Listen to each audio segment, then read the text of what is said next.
സൗരഭ്യം പരത്തുന്ന ബന്ധങ്ങളാണ് ഇന്നാവശ്യം. നാറുന്ന ബന്ധങ്ങൾ ബന്ധപ്പെടുന്നവരെക്കാൾ മറ്റുള്ളവർക്കാണ് ഏറെ ബുദ്ധിമുട്ടുണ്ടാക്കുന്നത്. ഒരു വ്യക്തിയുടെ ദൈവവുമായുള്ള ബന്ധവും ഒന്നുകിൽ സൗരഭ്യം പരത്തുന്നതായിരിക്കും, അല്ലെങ്കിൽ മറ്റുള്ളവർക്ക് ബുദ്ധിമുട്ടുണ്ടാക്കുന്നതാകും.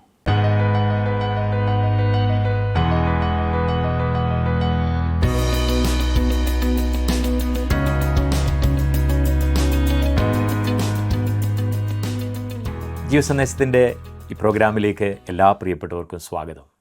ദൈവവുമായുള്ള ബന്ധത്തിൻ്റെ വിവിധ തലങ്ങൾ ദൈവത്തിൻ്റെ വചനത്തിൽ നമ്മൾക്ക് കാണുവാൻ കഴിയുന്നു. എന്നാൽ അവയിൽ നിന്നൊക്കെ വ്യത്യസ്തമായ കാന്തനും കാന്തയും എന്ന ബന്ധത്തിൻ്റെ മനോഹാരിതയാണ് ഉത്തമഗീത പുസ്തകത്തിൽ വെളിപ്പെടുത്തിയിരിക്കുന്നത്. മാനുഷിക ബന്ധങ്ങളിലെ വളരെ ഊഷ്മളമായ ഈ ബന്ധത്തെക്കുറിച്ചുള്ള ചിന്തകൾ ദൈവവുമായുള്ള ബന്ധത്തിൻ്റെ മാധുര്യം വർദ്ധിപ്പിക്കുന്നു. ലോകത്തിൻ്റെ ചൂടിന് മാറ്റുകുറയ്ക്കുവാൻ കഴിയാത്ത സൗന്ദര്യവുമായി ദൈവസന്നിധിയിൽ പ്രത്യക്ഷപ്പെടുന്ന ക്രിസ്തുവിൻ്റെ കാന്തയുടെ സൗന്ദര്യം കഴിഞ്ഞ ദിവസങ്ങളിൽ നാം ചിന്തിച്ചു. ഉത്തമഗീതം 1-ാം അധ്യായം 13 മുതൽ 17 വരെയുള്ള വാക്യങ്ങൾ ഇന്ന് നമുക്ക് ഒരുമിച്ച് ധ്യാനിക്കാം.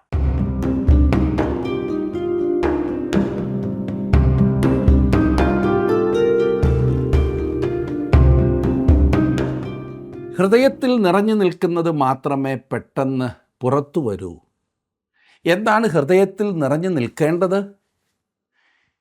ഹൃദയത്തിനും ജീവിതത്തിനും മൊത്തവും കുളിർമയും അർത്ഥവും നൽകുന്ന അതേക്കുറിച്ച് നമുക്ക് ഒരുമിച്ച് ചിന്തിക്കാം. ഉത്തമഗീതം 1-ാം അധ്യായത്തിൻ്റെ 8-ാം വാക്യം വരെയാണല്ലോ നാം പഠിച്ചത്. ഈ ഭാഗത്ത് കർത്താവായ യേശുക്രിസ്തുവിനെ വളരെ വ്യക്തമായി കാണിക്കുന്നതായ പല കാര്യങ്ങൾ നാം കണ്ടു. അവൻ്റെ ചുംബനം, അവൻ്റെ സ്നേഹം, അവൻ്റെ ആകർഷണ ശക്തി, അവൻ്റെ പള്ളിയറ, തുടർന്ന് വെയിൽ കൊണ്ട് കറുത്ത് കരിവാളിച്ച ആ പെൺകുട്ടിയെക്കുറിച്ച് നാം ചിന്തിച്ചു. ഇടയൻ തുടർന്ന് പറയുമ്പോൾ ഒരു താരതമ്യപ്പെടുത്തൽ നടത്തുന്നതായി നാം കാണുന്നു. തുടർന്ന് മാർവിടത്തിലുള്ള മൂറിൻ കെട്ടിനെക്കുറിച്ച് നാം വായിക്കുന്നു. മണവാട്ടി വളരെ ആത്മാർത്ഥമായ പ്രസ്താവന നടത്തുന്നതായി നാം കാണുന്നു. ഇനിയും 13-ാം വാക്യം നമുക്കൊരുമിച്ച് ചിന്തിക്കാം. ഞാൻ 13-ാം വാക്യം വായിക്കട്ടെ. എൻ്റെ പ്രിയൻ എനിക്ക് സ്തനങ്ങളുടെ മധ്യേ കിടക്കുന്ന മൂറിൻ കെട്ടുപോലെയാകുന്നു. വിശ്വാസികൾക്ക് മൂറിൻ കെട്ട് ക്രിസ്തുവിനെയാണ് സൂചിപ്പിക്കുന്നത്. വിദ്വാൻമാർ യേശുക്കുഞ്ഞിനെ കാണുവാൻ കൊണ്ടുവന്ന കാഴ്ചകളിൽ ഒന്ന് മൂറ് ആയിരുന്നു എന്ന് നമുക്കറിയാം. കർത്താവ് മരിച്ചപ്പോൾ അരിമത്തിയിലെ യോസഫും നിക്കോദിമോസും അവൻ്റെ ശരീരത്തിൽ പൂശുവാൻ മൂറ് കൊണ്ടുവന്നു എന്ന് നാം കാണുന്നു.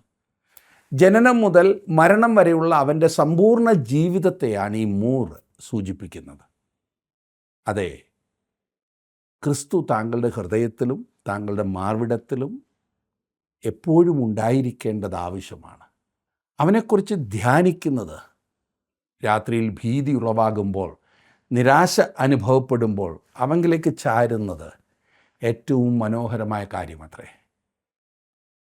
ഫിലിപ്പർക്ക് എഴുതിയ ലേഖനം 4-ാം അധ്യായത്തിൻ്റെ 8-ാം വാക്യത്തിൽ നാം വായിക്കുന്നത്, ഒടുവിൽ സഹോദരന്മാരെ, സത്യമായതൊക്കെയും ഘനമായതൊക്കെയും നീതിയായതൊക്കെയും നിർമ്മലമായതൊക്കെയും രമ്യമായതൊക്കെയും സൽകീർത്തിയായതൊക്കെയും സൽഗുണമോ പുകഴ്ചയോ അതൊക്കെയും ചിന്തിച്ചുകൊള്ളുകയും. ക്രിസ്തുവാണ് നമുക്കിതെല്ലാം ആയിരിക്കുന്നത്. സത്യം അവനാണ്, ഘനം അവനാണ്, നീതി അവൻ മാത്രമാണ്, നിർമ്മലം അവനല്ലാതെ ആരാണ്? രമ്യമായത്, സൽകീർത്തിയായത്, സൽഗുണമായത്, പുകഴ്ചയായത് എല്ലാം ക്രിസ്തുവാണ്. വേറെ വിധത്തിൽ പറഞ്ഞാൽ ക്രിസ്തുവിനെക്കുറിച്ച് എപ്പോഴും ചിന്തിച്ചു കൊള്ളുക എന്നാണ് പൗലോസ് പറയുന്നത്. കർത്താവായ യേശു ക്രിസ്തുവിനെ ധ്യാനിച്ചു കൊള്ളുക എന്നത്രേ ഇവിടെ പറഞ്ഞിരിക്കുന്നത്. നമുക്ക് ക്രിസ്തുവിനെ കൂടുതലായി ധ്യാനിക്കാം. അതെ, അവൻ എത്ര നല്ലവനാണ്. അവിടുന്ന് താങ്കളുടെ ജീവിതത്തിൻ്റെ നായകനായി, നടത്തിപ്പുകാരനായി, താങ്കളെ ഉത്തേജിപ്പിക്കുന്നവനായി, പ്രോത്സാഹിപ്പിക്കുന്നവനായി, താങ്കളെ വഴി നടത്തുന്നവനായി തീരണം.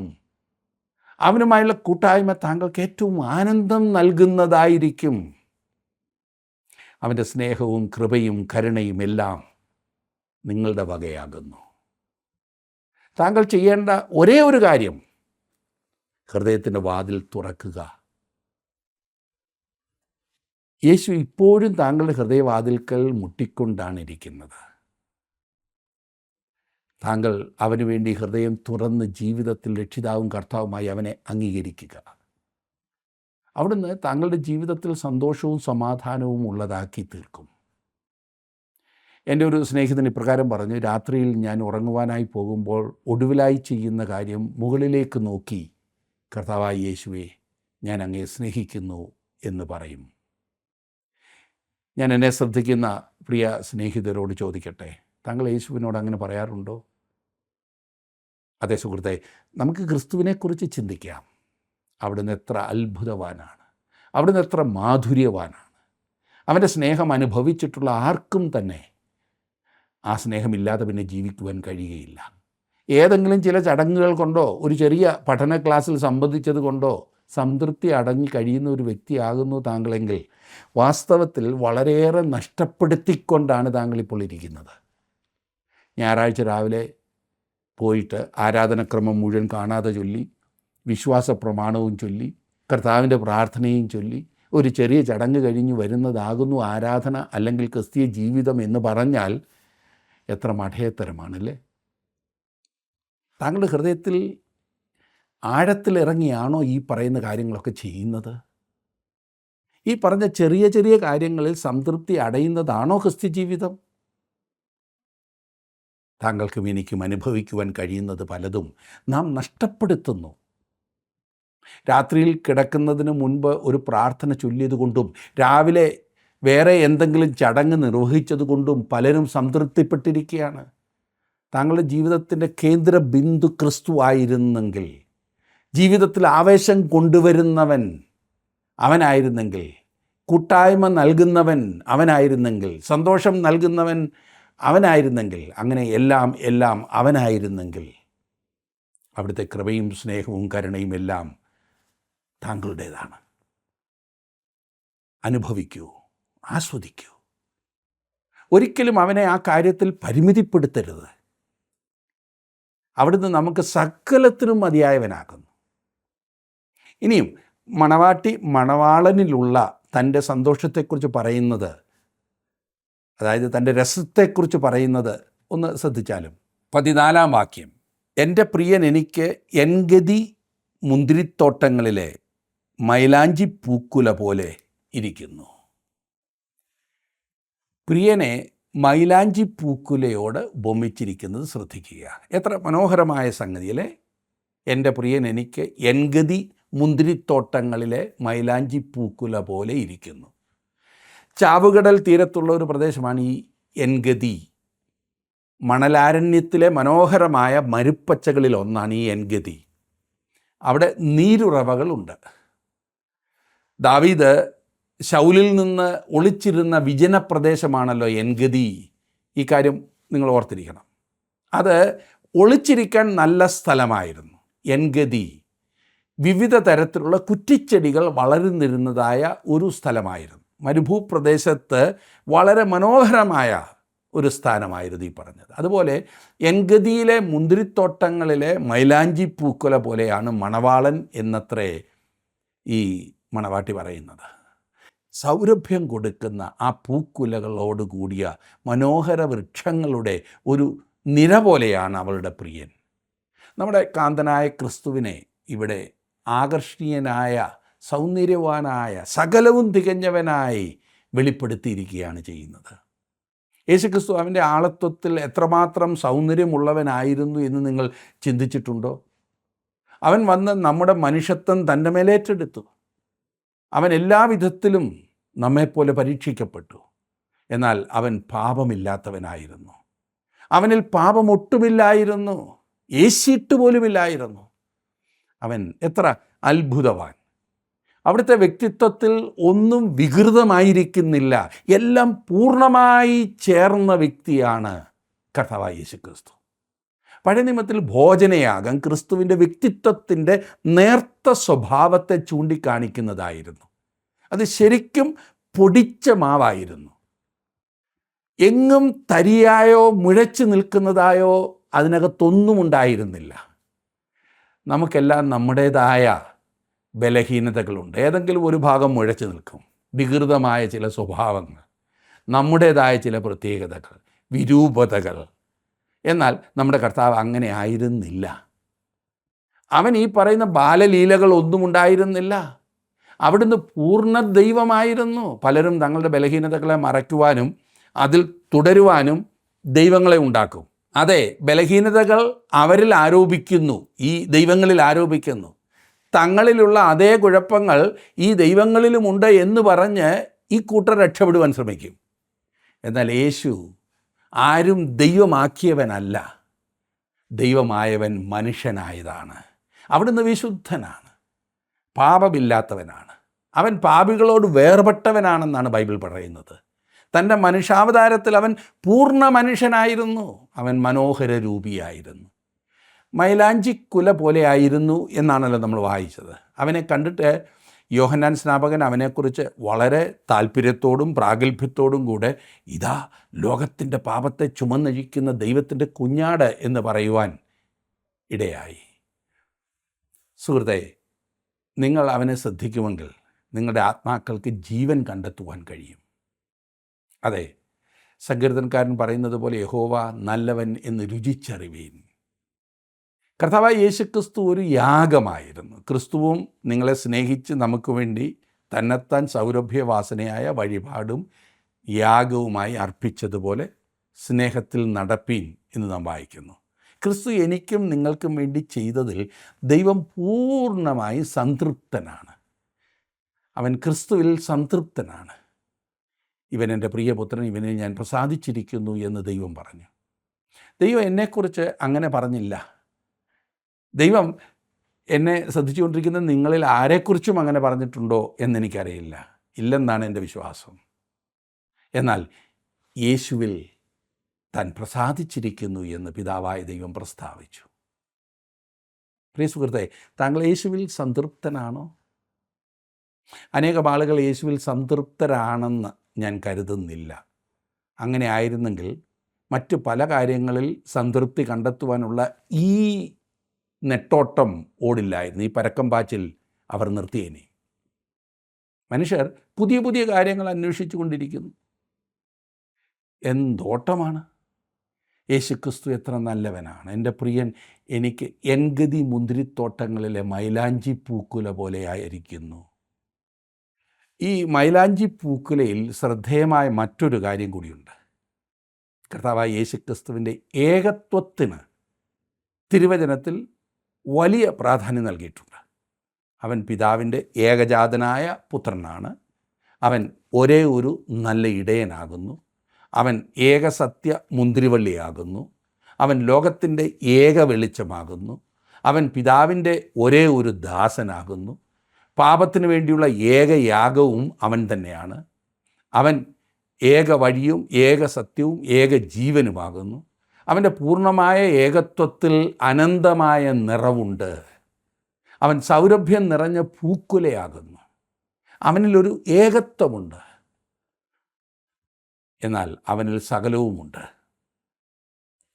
ദൈവകുഞ്ഞാടിൽ എണ്ണിത്തീരാത്ത ഗുണങ്ങൾ, സവിശേഷതകൾ ഭംഗിയായി ചേർന്നിരിക്കുന്നു. അവനിൽ നമുക്ക് അബ്രഹാമിൻ്റെ വിശ്വാസമുണ്ട്, മോശയുടെ സൗമ്യതയുണ്ട്, യാക്കോബിൻ്റെ ഈ നേടിപ്പിടിക്കുവാനായിട്ടുള്ള ദൃഢതയുണ്ട്, ഏലിയാവിൻ്റെ തീഷ്ണതയുണ്ട്, ഇയ്യോബിൻ്റെ വിശുദ്ധിയുണ്ട്, യോഹന്നാൻ്റെ സ്നേഹമുണ്ട്. ഇവയെല്ലാം യേശുക്രിസ്തുവിൽ, അതെ, ആ ഒരുവനിൽ നമുക്ക് കാണുവാൻ കഴിയും. അവയെല്ലാം അവനിൽ മുഴുവനായും പൂർണ്ണമായും ഇരിക്കുന്നു. അതെ, അവനിൽ സത്യമുണ്ട്, നീതി, ജ്ഞാനം, സ്നേഹം, ദയ, സഹോദരത്വം, വൈഭവം, ശക്തി, അധികാരം, താഴ്മ, ക്ഷമ, വിശ്വാസം, തീഷ്ണത, ധൈര്യം, വിശുദ്ധി. ഇനി എന്തെല്ലാം അതിനോടുകൂടെ ചേർക്കാമോ അതെല്ലാം എല്ലാ ഗുണങ്ങളും നമുക്ക് അവനിൽ കാണുവാൻ കഴിയും. അവിടുന്ന് സകലവുമാണ്. എല്ലാ ഗുണശ്രേഷ്ഠതകളും അവനിൽ ഉൾക്കൊണ്ടിരിക്കുന്നു. അവൻ സകലത്തിലും സകലവും അവൻ നമ്മുടെ വകയാകുന്നു. അഭിമാനിക്കാൻ വകയുണ്ട്. അതാണ് ഇതിലെല്ലാം അത്ഭുതകരമായ വസ്തുത. ഈ ഉന്നതൻ, ഈ സുന്ദരൻ, ഈ 10,000-ങ്ങളിൽ ശ്രേഷ്ഠൻ, വിശുദ്ധൻ, അവൻ എൻ്റെ സ്വന്തമാണ്, ഞാൻ അവൻ്റെ സ്വന്തമാണ്. ഈ ഉറപ്പാകുന്നു നമ്മുടെ ജീവിതത്തെ അർത്ഥപൂർണമാക്കുന്നത്, ലക്ഷ്യമുള്ളതാക്കുന്ന ഈ ഉറപ്പാണ്. ഇനി 15-ാം വാക്യത്തിലേക്ക് വരുമ്പോൾ മണവാട്ടി മണവാളനെക്കുറിച്ചുള്ള തൻ്റെ മനോഹരമായ വർണ്ണന തുടർന്ന് അവൻ അവളോട് പറയുന്നതാണ് നാം കാണുന്നത്. 15-ാം വാക്യം, എൻ്റെ പ്രിയേ, നീ സുന്ദരി, നീ സുന്ദരി തന്നെ, നിൻ്റെ കണ്ണ് പ്രാവിൻ്റെ കണ്ണ് പോലെ ഇരിക്കുന്നു. പെട്ടെന്നുള്ള അവളുടെ പ്രതികരണം അടുത്ത വാക്യത്തിൽ ഇപ്രകാരം നാം കാണുന്നുണ്ട്: എൻ്റെ പ്രിയനെ, നീ സുന്ദരൻ, നീ മനോഹരൻ, നമ്മുടെ കിടക്കയും പച്ചയാകുന്നു. എനിക്ക് ഇരുൾ നിറം പറ്റിയിരിക്കയാലും ഞാൻ വെയിൽ കൊണ്ട് കറുത്തിരിക്കയാലും എന്നെ തുറിച്ചു നോക്കരുത് എന്ന് പറഞ്ഞവൾ തന്നെയാണ് ഈ പറയുന്നത് ഇപ്പോൾ. എന്നാൽ അവൻ അവളോട് പറയുന്നത്, എൻ്റെ പ്രിയേ, നീ സുന്ദരി, നീ സുന്ദരി തന്നെ എന്നാണ്. അതെ പ്രിയ സുഹൃത്തെ, ക്രിസ്തുവിൻ്റെ മണവാട്ടിയായിരിക്കുന്ന നാം പാപികളായിരുന്നു.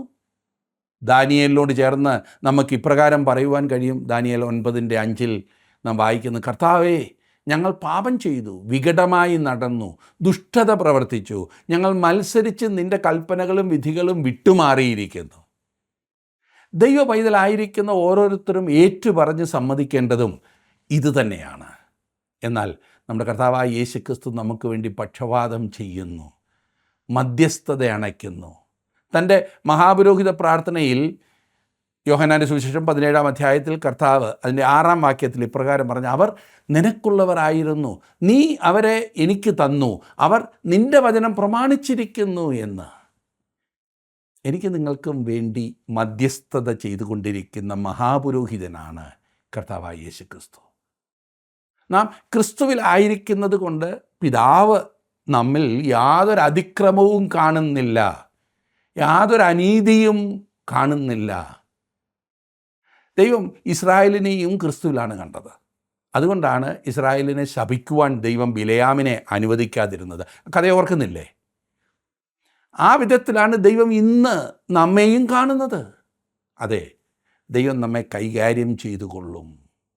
മറ്റുള്ളവരെ കൊണ്ട് അവൻ ഒരിക്കലും തൻ്റെ മക്കളെ കൈകാര്യം ചെയ്യില്ല, അടിപ്പിക്കില്ല. അതെ, എൻ്റെ പ്രിയേ, നീ സുന്ദരി. ഈ സൗന്ദര്യത്തിൻ്റെ രഹസ്യം ഇതാണ്: നിൻ്റെ കണ്ണ് പ്രാവിൻ്റെ കണ്ണ് പോലെ ഇരിക്കുന്നു.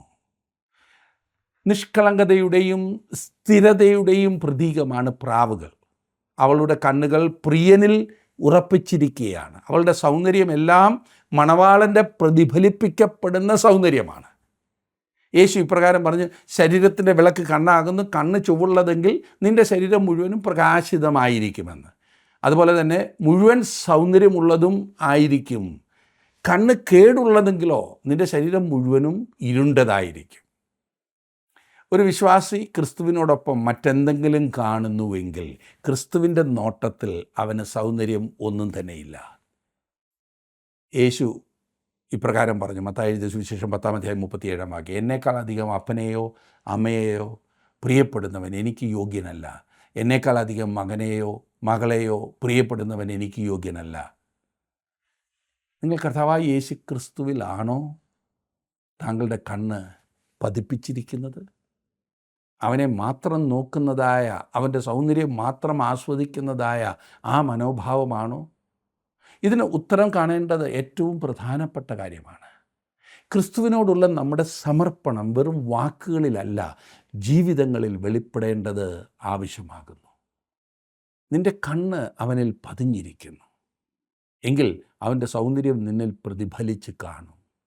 അവിടുത്തെ സൗന്ദര്യം നമ്മിൽ പ്രതിഫലിക്കുന്നത് നാം അവനെ കൂടുതൽ നോക്കുകയും കാണുകയും മനസ്സിലാക്കുകയും ചെയ്യുമ്പോഴാണ്. അവിടുത്തെ വിശുദ്ധി കാണുമ്പോൾ നമ്മുടെ ജീവിതത്തിൽ ആ വിശുദ്ധി പ്രതിഫലിക്കുവാൻ തുടങ്ങും. അവിടുത്തെ സ്നേഹം കാണുമ്പോൾ, ദയ കാണുമ്പോൾ, അവിടുത്തെ സൗന്ദര്യം കാണുമ്പോൾ അത് നമ്മിൽ കൂടുതൽ പ്രതിഫലിക്കുവാൻ തുടങ്ങും.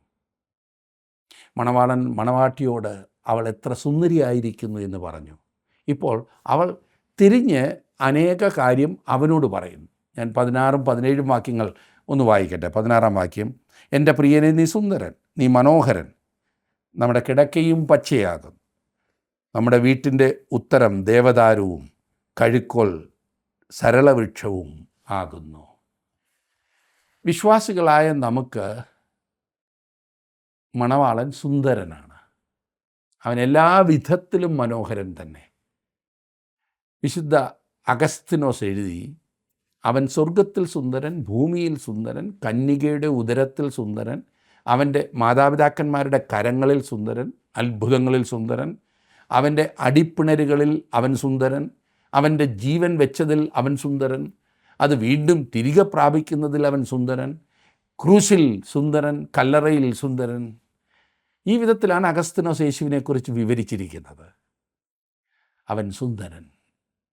ഇവിടെ പറയുന്നു നീ മനോഹരൻ.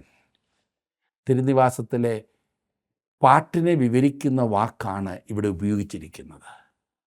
എബ്രായ ഭാഷയിലെ നയീം എന്ന വാക്ക് യഹോവയെ സ്തുതിപ്പീൻ, യഹോവ നല്ലവനല്ലോ, അവൻ്റെ നാമത്തിന് കീർത്തനം ചെയ്യുവീൻ, അത് മനോഹരമല്ലോ എന്ന് 135 സങ്കീർത്തനം 3 വാക്യത്തിൽ ഉപയോഗിച്ചിരിക്കുന്ന അതേ പദമാണിത്, നയീം. ഇവിടെയും അതേ വാക്കാണ് ഉപയോഗിച്ചിട്ടുള്ളത്.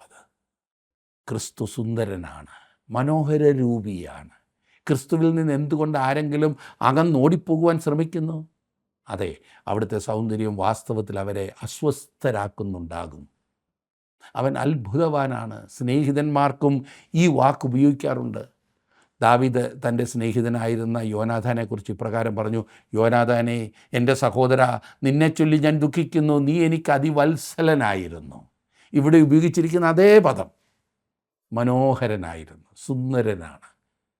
യോനാഥാനേക്കാൾ ശ്രേഷ്ഠനായവനെക്കുറിച്ച് നമുക്ക് എന്തു പറയുവാൻ കഴിയും? അതെ, യേശു താങ്കൾക്ക് അതിവത്സലനാകുന്നുവോ? അവിടുന്ന് അങ്ങനെ ആകുന്നു എന്ന് പറയുവാൻ നിങ്ങൾക്ക് കഴിയുമോ? അവനോടുകൂടി ആയിരിക്കുകയും ഏറ്റവും മനോഹരമായ അനുഭവത്തിലൂടെ കടന്നു പോവുകയും ചെയ്യുവാൻ കഴിയുന്നുണ്ടോ? നമുക്ക് ആശ്വാസം പകർന്നു തരുവാൻ കഴിവുള്ളവൻ അവൻ മാത്രമാണ്. അവനിൽ താങ്കൾ സംതൃപ്തിയുള്ള വ്യക്തിയാകുന്നുവോ? പിതാവായ ദൈവത്തിന് അവനിൽ പ്രീതി ഉണ്ടായിരുന്നു. എൻ്റെ പ്രിയനെ, നീ സുന്ദരൻ, നീ മനോഹരൻ. പിന്നെ പറയുന്നു നമ്മുടെ കിടക്കയും പച്ചയാകുന്നു. വാസ്തവത്തിൽ വിരുന്നൊരുക്കിയ മുറിയെ ആയിരിക്കും കിടക്ക എന്നിവിടെ പറഞ്ഞിരിക്കുന്നത് കൊണ്ട് ഉദ്ദേശിക്കുന്നത്. പ്രത്യേകിച്ച് വിവാഹ വിരുന്നിൻ്റെ സമയത്ത് വിരുന്നുമുറി പൂക്കളും പച്ചിലകളും കൊണ്ട് അലങ്കരിക്കുക പതിവായിരുന്നു. ഇക്കാലത്തും വിരുന്നുമുറി അലങ്കരിക്കുന്നത് സാധാരണയാണല്ലോ. കിടക്ക പച്ചയാകുന്നു എന്ന് പറഞ്ഞിരിക്കുന്നതിൻ്റെ അർത്ഥം അതായിരിക്കാം.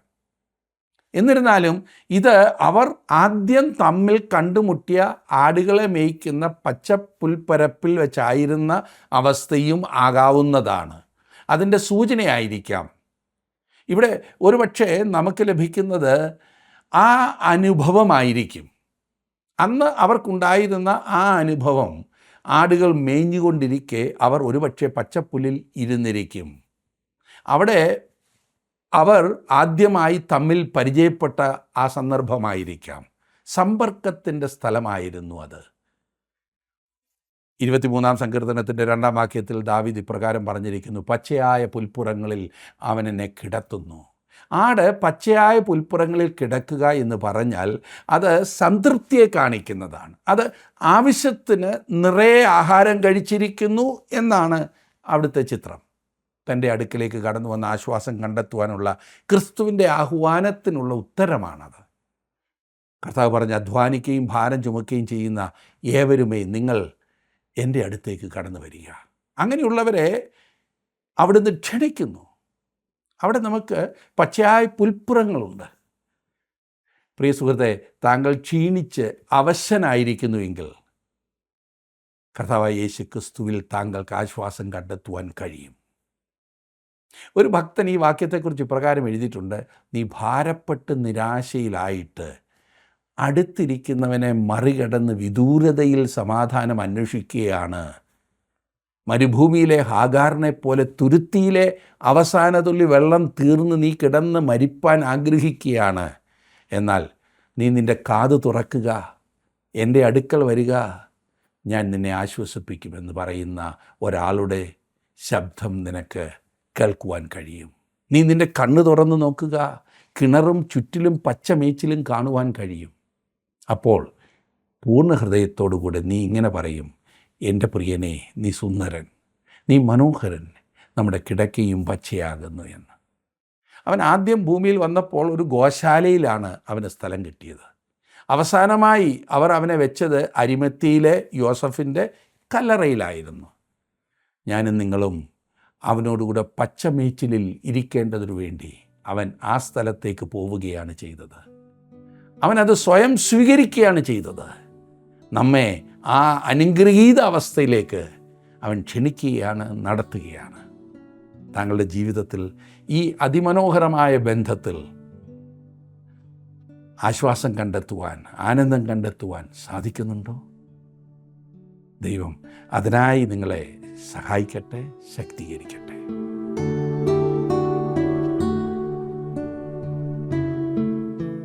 ക്രിസ്തുവിൻ്റെ സൗന്ദര്യമാകുന്നു ക്രിസ്തുവിൻ്റെ ശരീരമാകുന്ന സഭയിൽ നിന്ന് പുറപ്പെടേണ്ടത്.